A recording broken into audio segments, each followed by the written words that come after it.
yeah, I think like, yeah, we can like just like good afternoon everybody. Like now here in the UK we have a second lockdown, so we can spend a bit more time than usual on physics, on quantum information.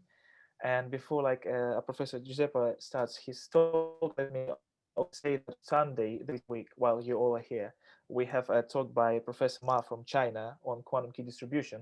And China, like, is a worldwide leader in quantum key distribution and quantum communications, so it definitely will grow. On next week, we'll have a talk by developers of Quantum Game, and the week after, we have a talk by Jessica Point in an introduction to quantum computers. So if you have any kind of smaller sisters, brothers, or might be like just like junior fellows who are eager to know about quantum computing, give let them know, and we'll be happy to see everybody. But today we have a talk by Professor Giuseppe Carleo from EPFL on neural network quantum states. And thank you very much for agreeing to give a talk for us. Yeah, shall we start, Thank please? you. Can I start sharing my screen? Yeah, I think it should be all right. Okay. Yeah, great. Okay, great. So you can see the right. Okay.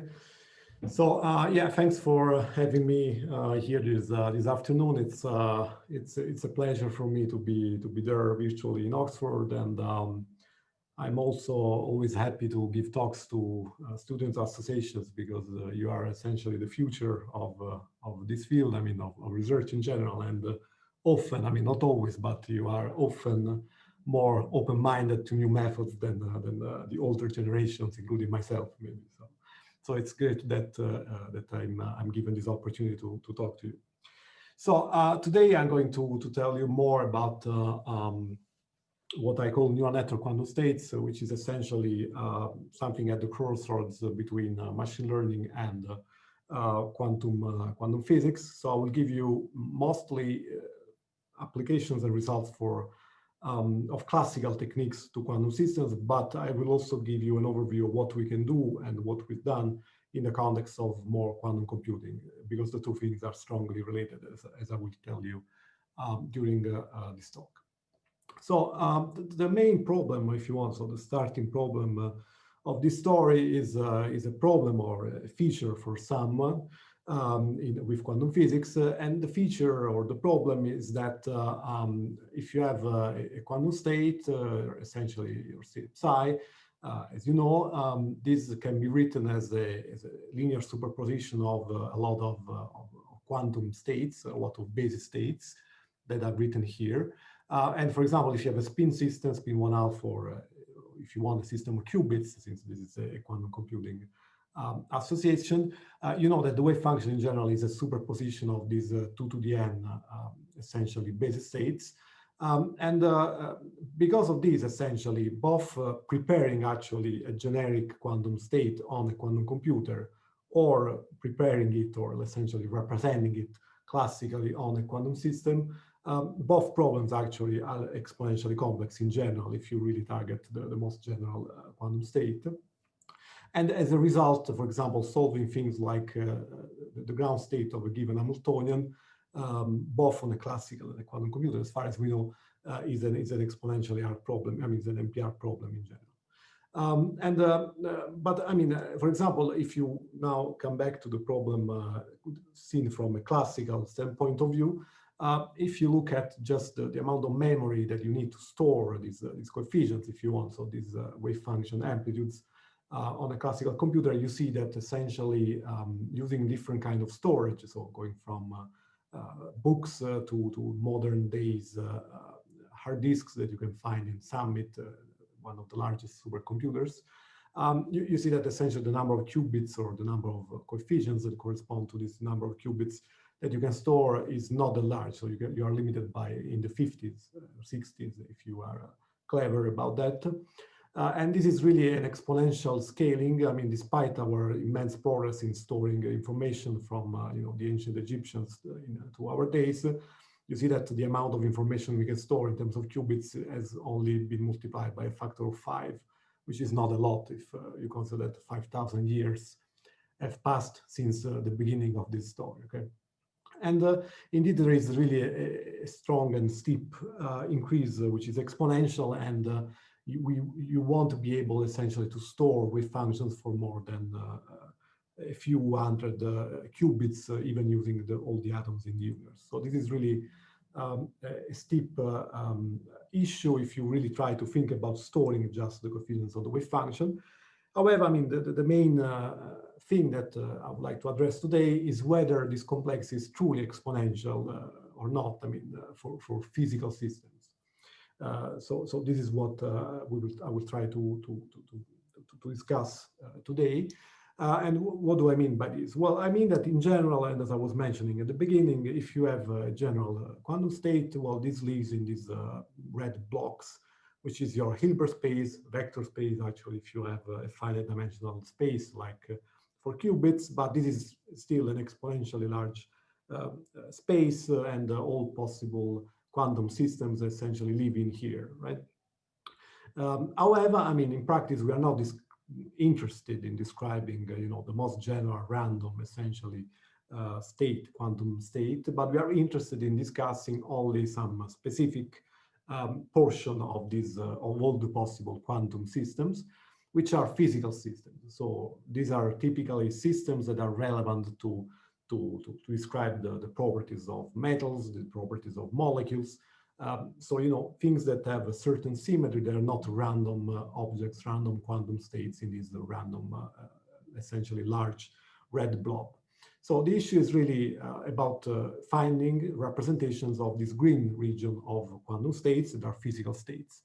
So, and this is what I call these corners of Hilbert space, in the sense that these are the a smaller area, if you want, of this larger region of possible quantum states.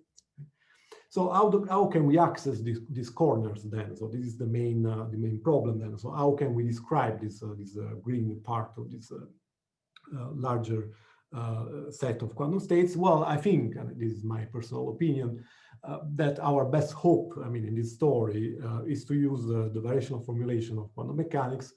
So essentially, you know that you can write some parameterization, so a parametric form for your quantum state that here I've written like psi w. So w now you can think it's a set of many variational parameters that can be even millions if you want.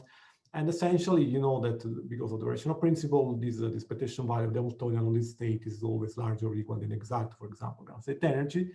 So in general, what you can do is that you can try to increase this class of quantum states that you can parameterize by also, for example, enlarging the number of parameters and trying to cover a larger region of this green blob that I represented before.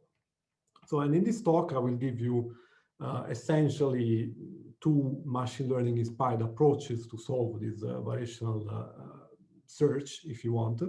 So the first category, it's this machine learning approach, which goes under the name of neural network quantum states, properly described.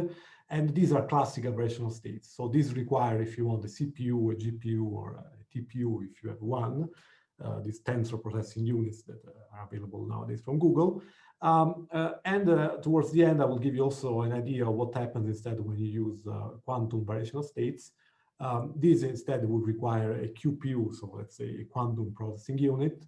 But as I will tell you, I mean, towards the end, these two families of approaches are strongly related one to another. Okay, so overall, I will be interested in these variational representations. So let's start first with the classical representations of this green blob, variational representations. Well, I mean, traditionally, what people have done is that they've used, you know, historically, let's say in physics, they've devised specific quantum states, variational quantum states, that typically carry the names of very famous people, for example, Lafflitt, Jastrow. So these are all names of famous physicists. For example, the BCS wave function of Bardeen, Cooper, and Schiffer, that was, you know, instrumental in finding superconductivity, the phenomenon behind superconductivity. All of these variational states with typically only few parameters that are very important to describe some phenomena. For example, Laughlin states describe topological properties of matter, and they typically are, you know, very important, but they are not so flexible in the sense that they describe only a relatively specific set of problems in among these physical states. Okay, However, I mean, there's been an important shift in paradigm, if you want, in numerical physics, numerical quantum physics in the 90s, driven by the MRG and what are nowadays called the matrix product states, invented by Steve White in 1992 and 1992.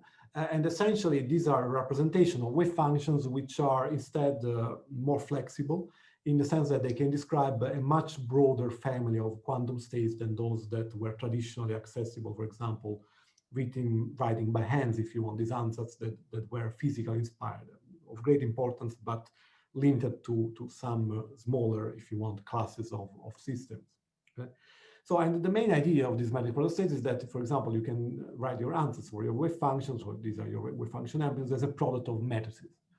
And these matrices are d by d, this is known as the bond dimension. And the main important point is that if you have a low entanglement state, for example, in one dimension, essentially this ansatz is exact, in the sense that you need a number of the sides of these matrices to be not too large in order to describe, for example, ground state of virtually all physical Hamiltonians in 1D. So this was the key insight, that by increasing the size of these matrices, you could also approach the ground state with increasing accuracy systematically with the variational method. So this was a very important outcome of this family of techniques. And these are being extended these days also. These are known as tensor networks, also to higher dimensional. So MPS are typically used for one-dimensional systems. So these have been extended also to higher dimensional systems. For example, PEPs are the most notable extension to two-dimensional systems. And they cover an important region of this area of physical states. Most notably, they have a strong overlap with area law states, especially in 2 dimensions and in 1 dimensions. Area law states are states that satisfy the area law of entanglement. So they have an entanglement that scales like the area of the system, not like the volume. However, there are known cases even of area law states, for example, in 2 dimensions that are not writable compactly with polynomial sites, for example, PEPs. And in general, I mean, there are other cases, for example, volume law states that are entirely outside of this box, of the yellow box, because they are not writable with polynomially sized planar tensor networks typically. Okay?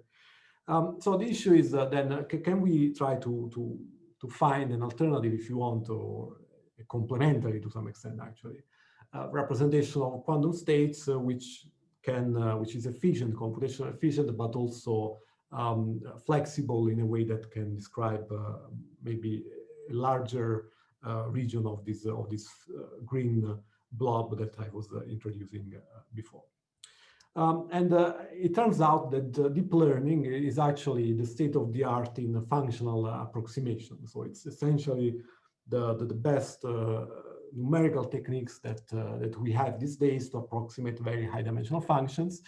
So I will not go too much into the history of deep learning in the past 10 years, but there has been a tremendous progress in approximating with deep networks high dimensional functions that solve some specific task. So for example, if you look at the problem of doing language translations of something that nowadays you can do with Google Translate, for example, and Google Translate is powered by deep learning. Essentially, this is a problem of approximating a very high dimensional function, which is a function that takes a string in one language, for example, in English, and returns another string in another language, for example, in Japanese. So this is a very complex and high dimensional function. And other examples are, for example, game playing, where you have to approximate the gaming strategy. So I give you the positions of my, for example, of my pieces on the board game, on the Go board, and then you have to determine what is the optimal strategy to win this game, for example. So this is a high dimensional function because all the inputs are essentially the positions of these pieces on the board, and the output will be essentially the next move that I have to perform in order to win the game. So, and this is a highly complex function. But it turns out that deep learning is very good at learning these functions using a lot of data that is representative of these tasks that you want to solve. Okay? Essentially, the main idea that we had at this time, at this point in 2016, was to use these ideas from deep learning to also learn quantum states. So essentially to represent with deep networks, which are nothing but this high dimensional function, the wave function amplitude. So this is the essence of this slide here.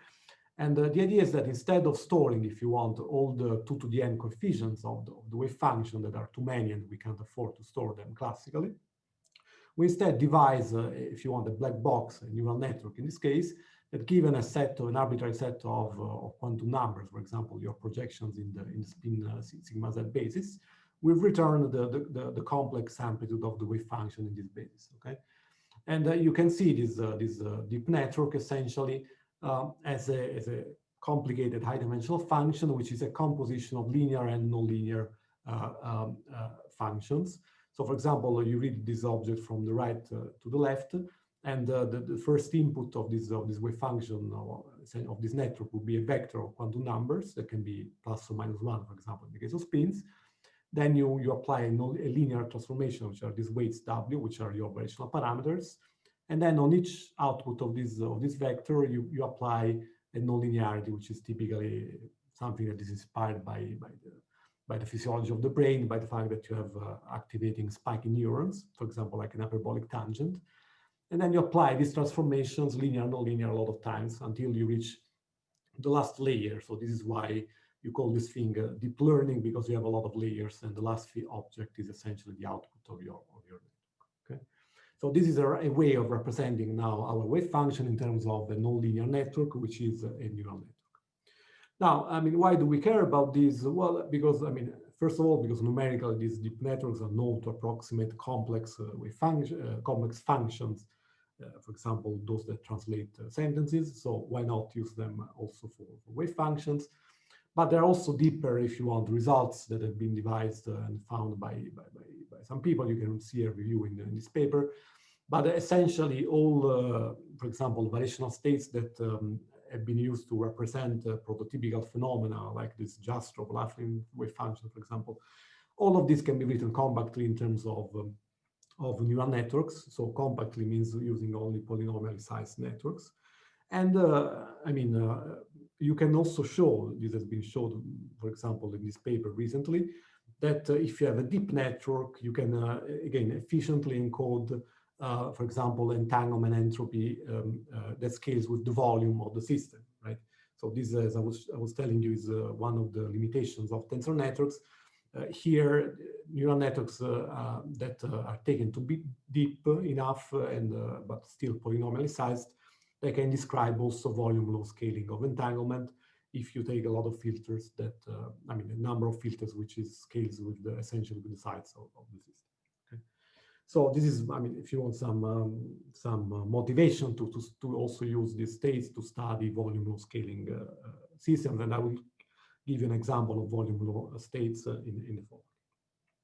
Now, about the applications. So essentially, once you have an answer, so once you have a wave function, you can solve, or approximately, again, these are all the approximate solutions, but hopefully accurate ones.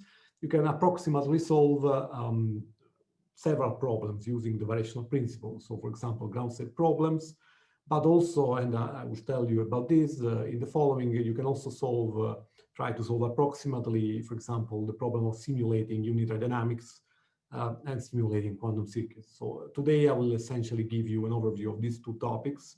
I won't discuss about dissipative dynamics, which is another topic by itself, but I just put here some references in case you are interested about this. So ground state search is conceptually somehow the easiest, if you want, conceptually easier, if you want, framework to look at these problems. Because again, as I was telling you at the beginning, you can use just the ground state variational principle. It tells you that if you minimize the energy, you find an approximation of your system ground state, which is as good as you can with your network in this case. Okay. And the key insight that is due actually to Bill McMillan, one of the pioneers of computational quantum physics, is that you can rewrite this quantum expectation value as a statistical expectation value over a classical probability distribution, which is a psi square essentially. So this is the Born distribution. This is a key insight because you can now evaluate this, if you want, this quantum expectation as, for example, statistical expectation values over this quantum distribution. That is something we can do classically, for example, using a Monte Carlo, Markov chain Monte Carlo, to sample from this distribution of psi squared. So we generate a lot of quantum numbers at fixed variational parameters that are distributed according to this psi squared. Okay? And I mean, I'm not going too much into the details, but you can show that you can also compute the gradient, so not only the expectation value of the Hamiltonian, but also the gradient of the energy.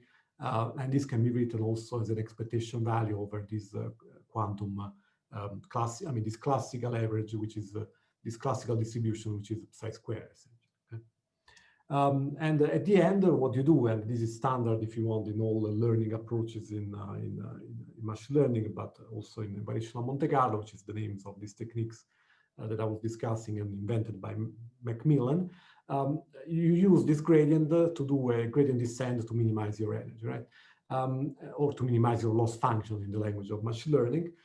In our framework, what we do is that we don't use bare, first order gradient descent, but we use a modified gradient descent, which goes under the name of natural gradient, which essentially is a preconditioning of your parameters update with a positive definite matrix, which is essentially the quantum Fisher information of the system. So this is related to the metric of your system, so to the metric induced by the variational parameters in the system.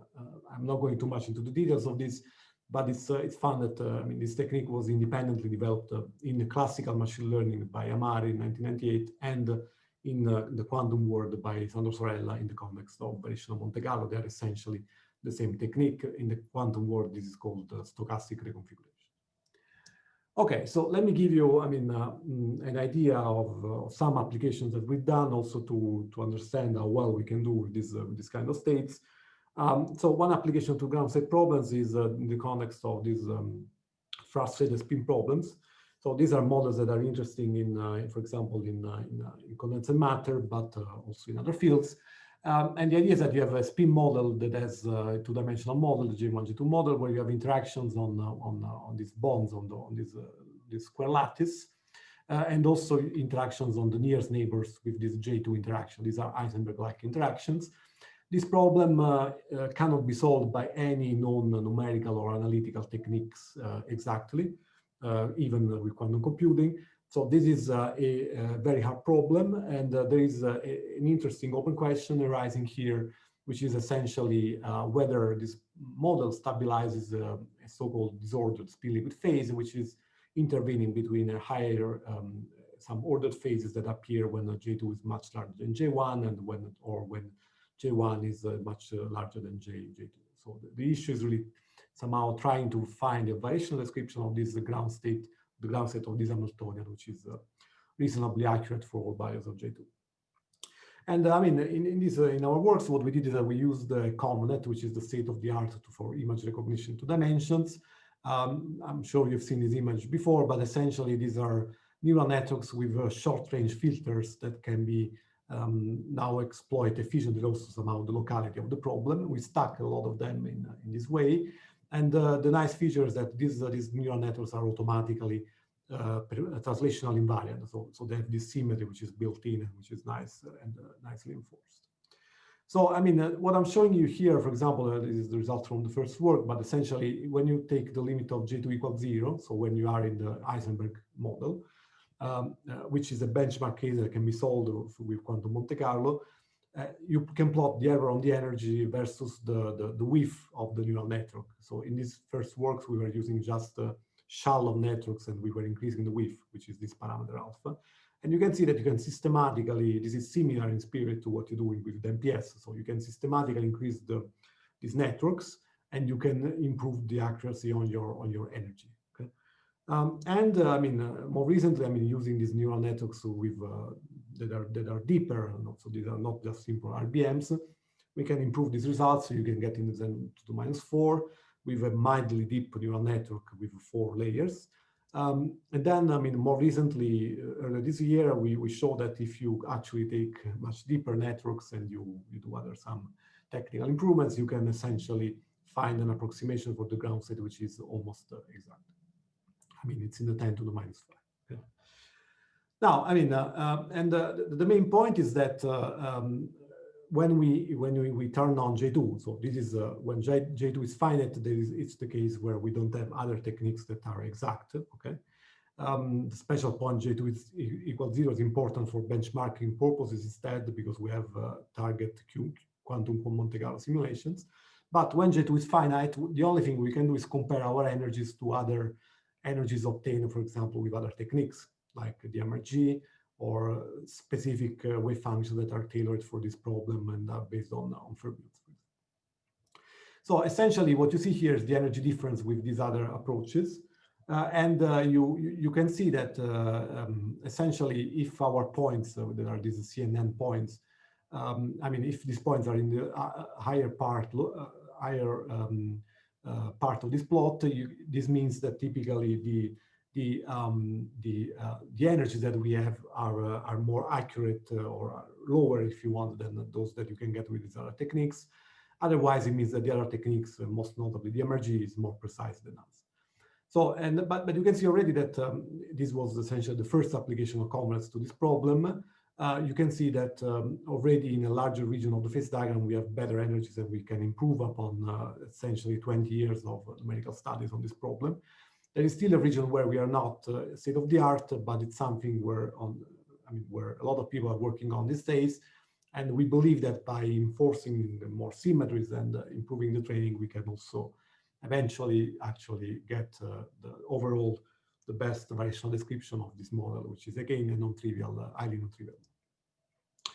Now, I mean, in the other part of my talk, I wanted to tell you more about applications that are more intrinsically connected to quantum circuits, if you want, so to quantum computing, than those that I described before. So those that I described before are mainly, I mean, you give me Hamiltonian, for example, in the context of chemistry, in the context of condensed matter, and I try to give you an approximation of the ground state in terms of these artificial neural networks. Okay. Now, what I would like to do instead is to solve another task, which is classically a hard task, but we want to understand how hard it is in practice, which is about simulating classically quantum circuits. Okay, so let's set up the problem. So you know that in general, if you have a quantum circuit, you can always decompose it in a set of universal gates. So in this work, I'm going to tell you, in this presentation, I'm going to take essentially 3 universal gates. So a single qubit rotation with along the z direction with some angle phi, a Hadamard gate, and also controlled 2 qubit rotations along the z direction, which are also, you know, entangling gates essentially. Okay, so these 3 are enough in general because of the Kitaev theorem to describe an arbitrary quantum circuit. Okay. Now, I mean, what we showed in this first paper, where we were interested in approximating these quantum circuits with classical neural networks, we showed that if you apply essentially, for example, to an RBM, which is a 1-layer deep network, so a very simple layer, very simple neural network, if you apply, for example, these gates, so essentially it happens that for almost all of them, but not all of them, unfortunately, you can write the application of these gates exactly in terms of other neural networks. So for example, if you apply a controlled Z gate on 1 qubit, let's say on this qubit here, this generates another neural network which has some modified connections internally, but the size of the neural network doesn't change. So this means that you can apply in principle this gate exactly without any approximation.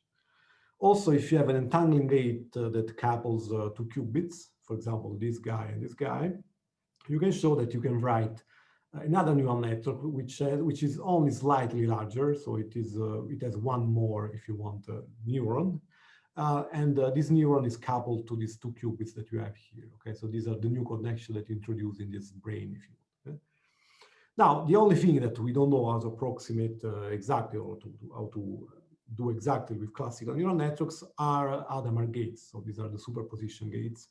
And it has been shown in this paper that in general, when you do that, you actually break these simple neural network quantum states form, and you enter into a territory where computing the amplitudes of these neural networks becomes exponentially complex in the number of Hadamards that you have applied. So this is all good in the sense that we are not violating any assumptions on the fact that quantum computing is hard to simulate classically, otherwise this would have solved the problem, okay? However, what we can do, because we are computational physicists and we like to to simulate things, what we can do is that we can try to simulate the action of this Hadamard gate, which is the only one we don't know how to do exactly, using a neural network. So this is what we did in this paper, but essentially what you can do, for example, is that at each step of the circuit, I have my quantum wave function, which is described by some parameters W. I'm now applying my Hadamard.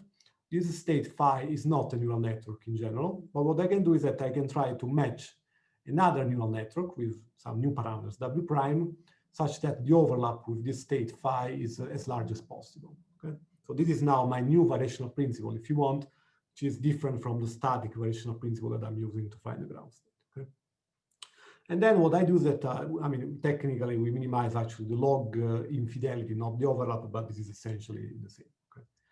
So, just to give you an example of how well this thing can perform. So, for example, if you take as the initial state, the ground state of some transverse field Ising model, so these are in 1D or 2D, so these are typically quite some, they carry quite a lot of entanglement, because you can take them, for example, at the critical point. And then what we tried to do at first was to perform Hadamard Transform, so just applying single Hadamards on each qubit. So this is already a hard task, because in principle, you can't simulate this exactly on a classical computer. So, and what you can see here is essentially the overlap of our approximations at every time you apply an Hadamard at the beginning and at the end of the circuit. And you can see that typically you get fidelities that are of the order of 96 or larger, with this very simple neural network, which is just one layer of neurons, small neural networks, nothing exceptional. And this works well also in 2D, for example, on 64 qubits. So this is these orange lines, where essentially you don't have other approaches to perform this operation, or in general, other approaches would be bound to fail when you scale this system to be large enough. Okay. Now, we've done the same thing for quantum Fourier transform of the same states. So we have slightly worse accuracies, but still, in the 90%, which is relatively large fidelities. And you can compare, for example, the fidelities that you have that come out of this variational approximation with the noise that you have on quantum hardware, right? Because you know that if you have quantum hardware, on the quantum hardware, if you run a quantum circuit, in general, the final state that you are going to prepare, for example, the Hadamard transform of these initial states, will not be the exact state that you expect, but it will be something which is not, which will have some error. And the error will depend typically on the noise level that you have on your gates, right? So if you take a very simple depolarization noise model, you can then compare the somehow plot, if you want, against so this experimental error, if you want, that you get as a function of the noise level. So you see that when the noise is small, you have fidelity 1, otherwise it goes down. With the variational error that we do, not because we have noise, but because we have an ansatz which is not exact. Okay, so this is our variational error. So we have noise error coming from imperfections of the quantum hardware on one end, and we try to beat this noise error with the variational error. Okay, so this is the comparison. You can see that essentially it's as if we had a quantum computer with a noise level of 10 to the minus 3, which is pretty good actually for modern standards. With a classical, so this classical ansatz, if you want, implements efficiently, if you want, effectively, a quantum computer with this amount of noise level, which is, not too bad. Now, we've done something also more complicated, and this more recently we've simulated QAOA, which is this quantum approximate optimization algorithm, which is, maybe you've heard about this during these seminars, but essentially it's a technique to find the ground states of classical states using quantum computers. And it's one of the main applications that people are pushing these days of quantum computers. You know, we've used a similar technique based on neural networks to see if we can simulate essentially these circuits also classically, because we would like to see if this kind of quantum algorithms are hard to simulate classically, essentially, or to approximate classically. And I mean, it turns out that if you have, for example, here we take a problem where we have a three-regular graph. So essentially a random graph with three neighbors on each side. This is a small system where we can still perform exact diagonalization. We can compare our cost function as a function of this gamma 1, which is the angle in this parameterized quantum circuit. And you can see that the RBM results of this neural network are pretty accurate also in this case. But I mean, most interestingly, you can get relatively high fidelity almost in all regions that are of interest for this QA technique for this specific problem. Especially, I mean, interesting, I would say, is that we can simulate almost on a laptop 54 qubits up to, you know, a depth of 4 layers of this QA, which correspond to about 20 layers of circuits, I mean, of gates, if you look at that in terms of the standard definition that Google does, for example, in their papers. But in any case, I mean, again, these are laptop scale calculations that we can perform with these neural networks. Again, in these cases, we don't have exact results to compare to, for example, at EPFL, because I mean, essentially the only solution would be to run this on a quantum computer and see what happens. But I mean, we haven't done that yet, and also, I mean, we suspect that at EPFL, the noise that you have on the quantum computer would be larger than what we have as a variational error. So, in this sense, the neural network is more accurate, we believe, than the quantum computers we have at this point in time. But the situation will certainly change, and it will be very interesting to compare the two applications and see where there will be a clear advantage of the quantum architecture. Now, I mean, you can ask, for example, also, can we simulate these circuits with other techniques? So, for example, with MEDIX for the states.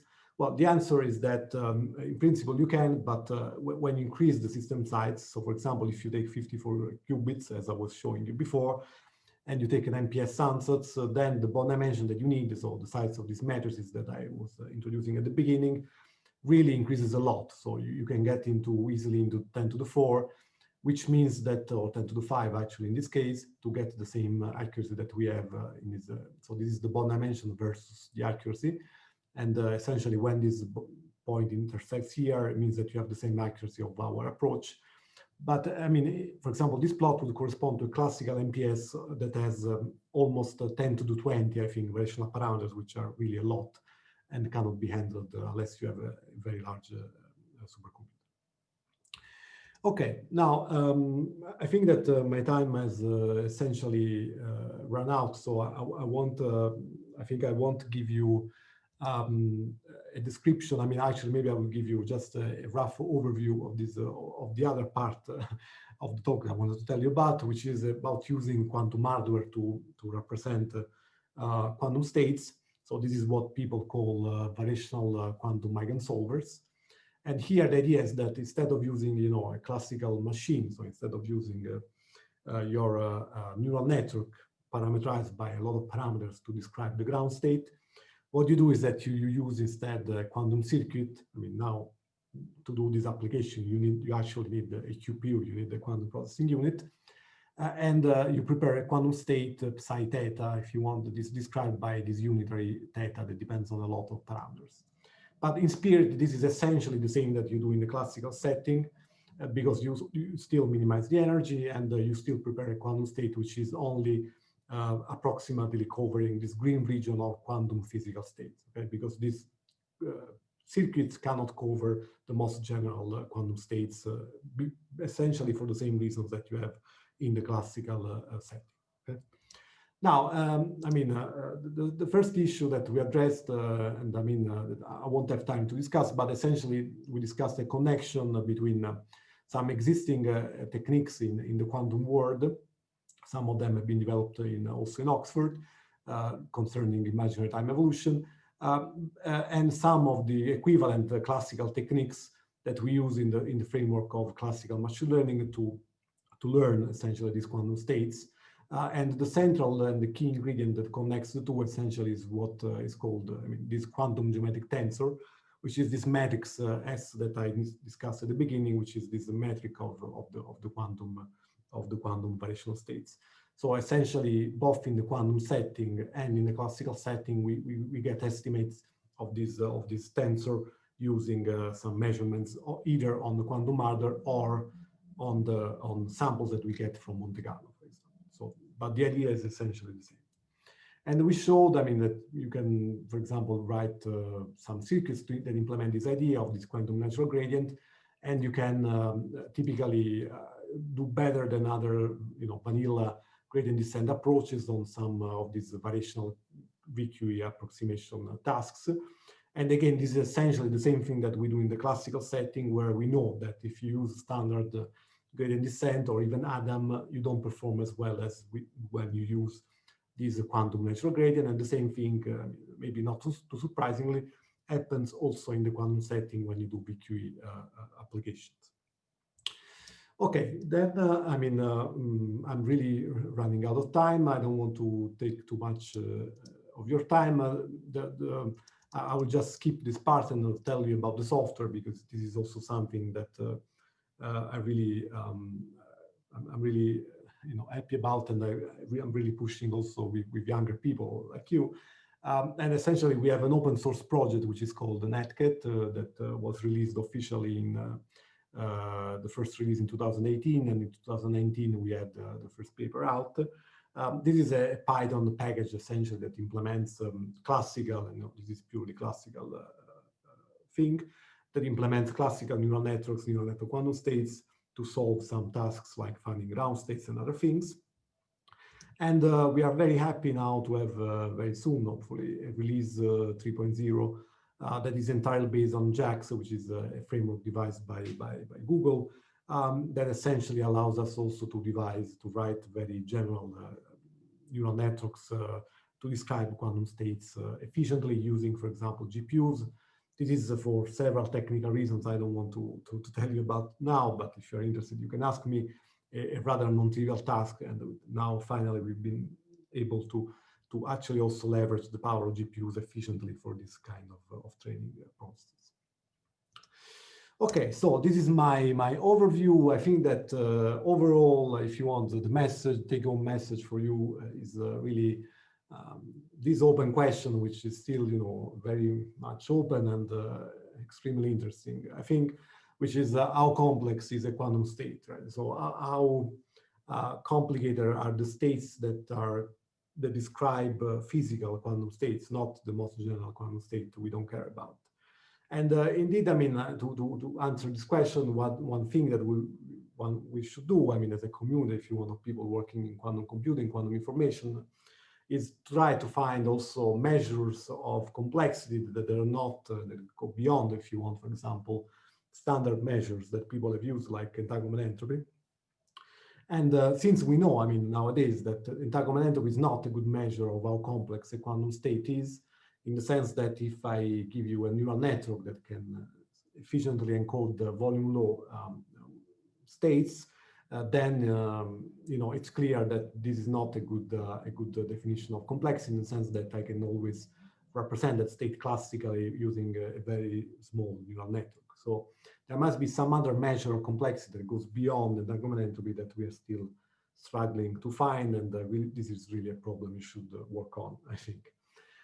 And the other problem, which is related in a sense, is also can we simulate classically? It's the question that I like a lot these days is, can we simulate classically larger quantum systems, and especially larger quantum, if you want, circuits that simulate interesting algorithms, Shor or something like that.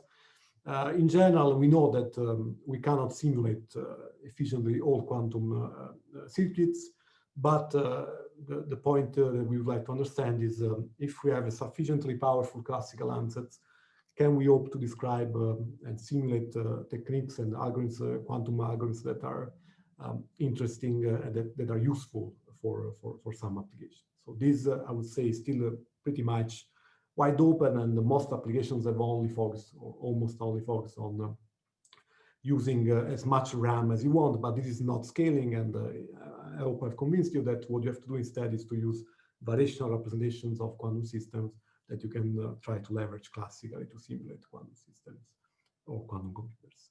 And I'm not talking about symmetries, or especially fermions, but there's a lot of developments in the field. In London, for example, there's DeepMind who's worked a lot on representing, extending our ideas to represent fermions, to study, for example, chemistry problems. And this is really an exciting phase because we are still at the beginnings also, and we're trying to understand how to represent efficiently fermions with these neural networks. Okay, so thank you. Oh, thank you very much. It was like, yeah, very, thank you very much. It was like, kind of, yeah, you covered really a lot, and like a lot of things to think about.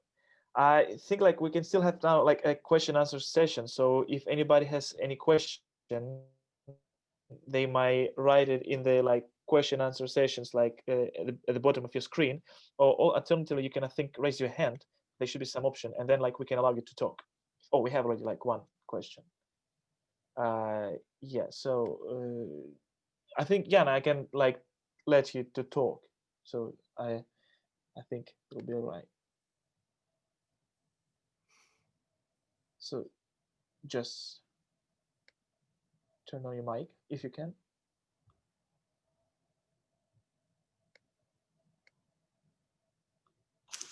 Yeah. Hi. Thanks so much for the talk. It was really interesting. So yeah, my question is, if entanglement entropy is not a good measure of complexity, Yes. what, in your opinion, is a potentially better measure of quantum complexity, or are there several options which just might need to be investigated further? Yeah, that's a great question, and I wish I had an answer. So in my opinion, well, I have some hints. So the hints that people, for example, also in deep learning have is related to the notion of sampling complexity. So essentially, how many samples you need to learn a certain distribution, for example, from data, or essentially how many, yeah, exactly. So how many samples you need to learn some task, right? So for example, the task of translating a sentence will require you likely more sentences to be seen than the task of, writing the letter C, because to do that, you just need to see a couple of letters C written. But if you want to learn how to translate from Japanese to English, you have to see a lot of text and to understand also the rules of the grammar, right? So there is this notion of sampling complexity that I think most likely also applies to quantum states.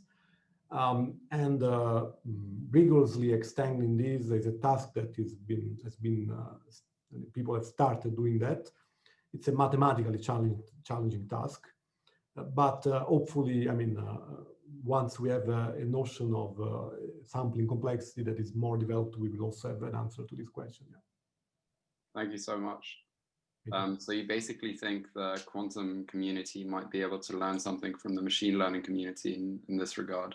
Yes, so I think that, and this is, a question that is extremely relevant, not only for classical applications, but also, or especially if you want, also for quantum computing.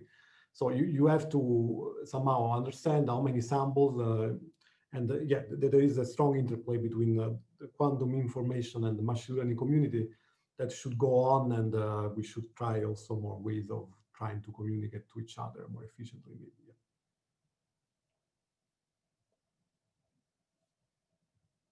I think we have another question from Farhan, so let me turn him on as well.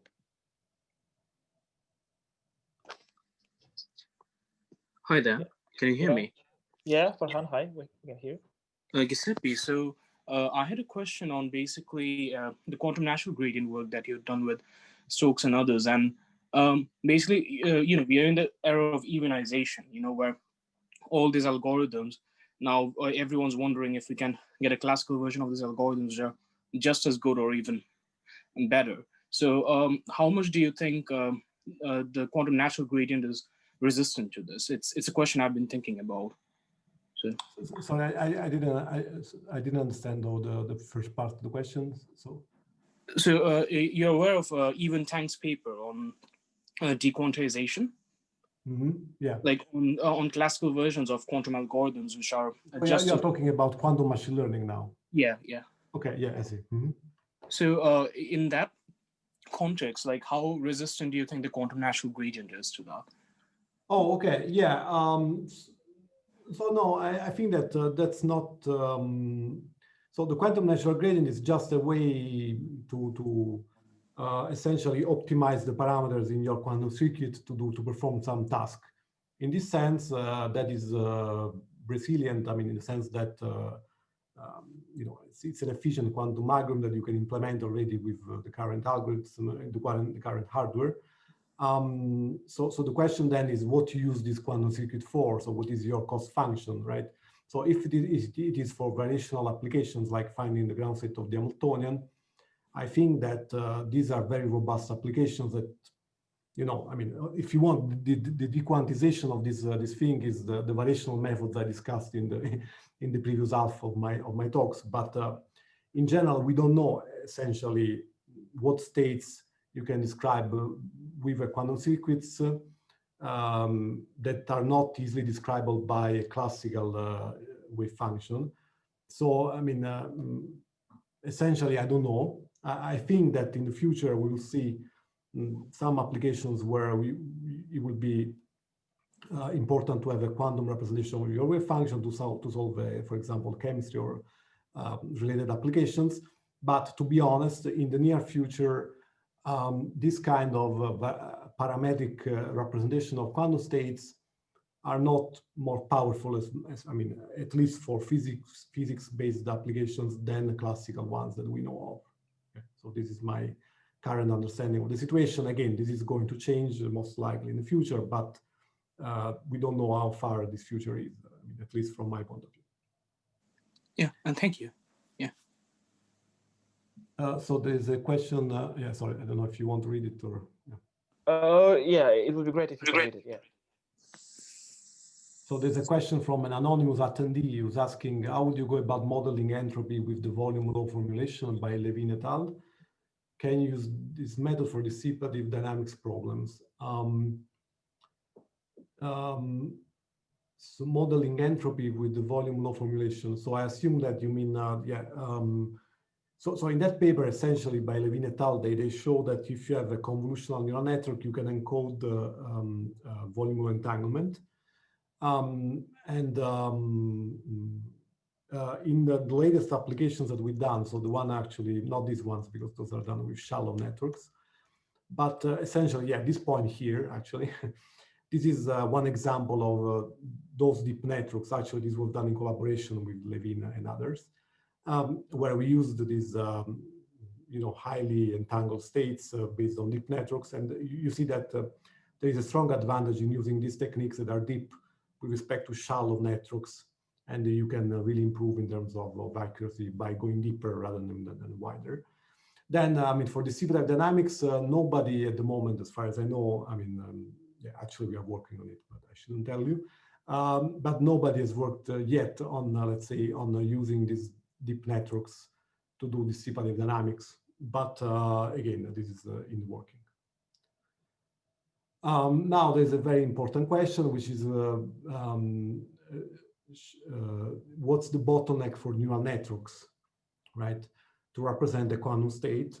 Again, that's a great question, and it is related to this complexity notion. Okay, so in practice, I mean the open question that I was raising at the end. Okay, so how complex is a quantum state? So essentially, we know, I mean, we have representation theorems, if you want, that guarantee that if you have a sufficiently large neural network, you can represent an arbitrary quantum state. Now, the catch is that sufficiently large neural network might be exponentially large neural network, which is something that you don't want. In practice, for specific quantum states, we know that there are polynomially sized neural networks, but In general, again, answering your question would entail, I mean, that we understand what is the measure of complexity of the target quantum state that you want to represent.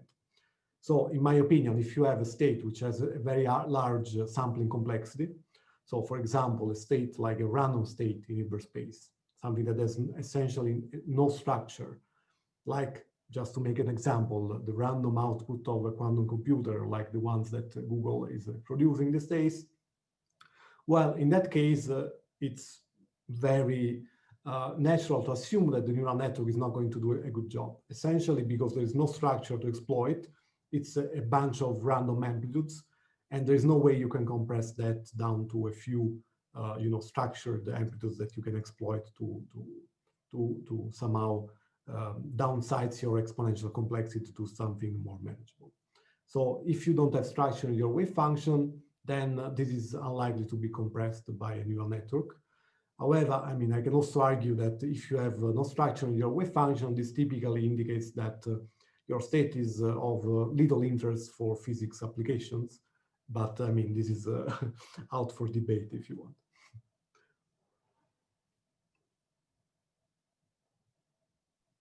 I'm sorry, can I have just a slightly unrelated question? Sure. But you say that for fermionic developments, the phase of development is still heroic. Yeah, heroic. I mean, at the beginning. What are there any other is there classification of phases of development of a theory, like heroic, less heroic, and mundane, or it's just yeah. No, heroic means that there is a few heroic people who are writing these codes and fighting against both the theory actually and the implementation, and in a way that future generation will be able to use them more efficiently, right? So these are some of the people involved in these developments. So these are the guys actually in London, DeepMind people. It's still, I mean, at least until last year, it was a niche of applications, but this is really changing a lot these days.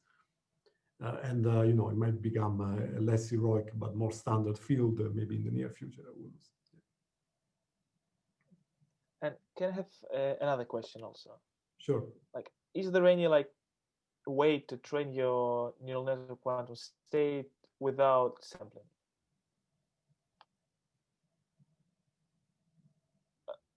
Hello? So you have missed me, yeah? I'm just asking, if there any chance to train your neural network quantum states without sampling? Yeah, that's that would be great, but I don't know how to do that, unfortunately. Yeah.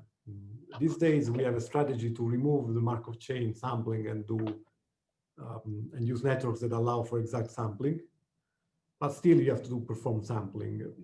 So this is unfortunately something that unless you have a very special structure like tensor networks, you cannot avoid. If you have, for example, volume law, I think it's almost a theorem that you need sampling. But again, this is a hand-waving argument, so I don't know.